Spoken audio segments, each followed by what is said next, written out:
இன்றைய தினம் கர்த்தராகிய இயேசு கிறிஸ்து உங்களுக்கு அருளிச் செய்த 1860வது வருடத்தின் வேதாகம வசனம். அவர் தமது ஜனத்திற்கு மீட்பை அனுப்பி தமது உடன்படிக்கையை நித்திய உடன்படிக்கையாக கட்டளையிட்டார். புஸ்தகம் சங்கீதம் 111 அதிகாரம் 9 வசனம். இவ்வசனத்திற்குரிய சிறிய வெளிச்சம் இதோ.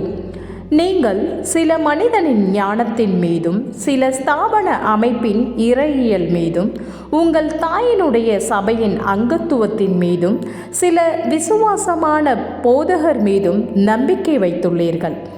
ஆனால் அவை அனைத்தும் நல்லவை. அவைகளுக்கு எதிராக எதுவும் இல்லை. யூதருக்கு விருத்த சேதனம் முக்கியமானது போல அது தேவனுடைய திட்டம் அல்ல.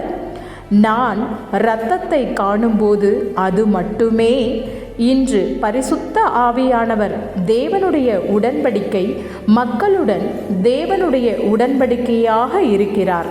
பரிசுத்த ஆவியானவர் உயிர்த்தெழுந்த கிறிஸ்துவின் வாழ்க்கை மக்கள் மத்தியில் சபையில் காட்சிப்படுத்தப்பட்டு அவரை நேற்றும் இன்றும் என்றும் மாறாதவராக ஆக்குகிறார். நீங்கள் எங்கிருந்தாலும் நேரம் வந்துவிட்டது.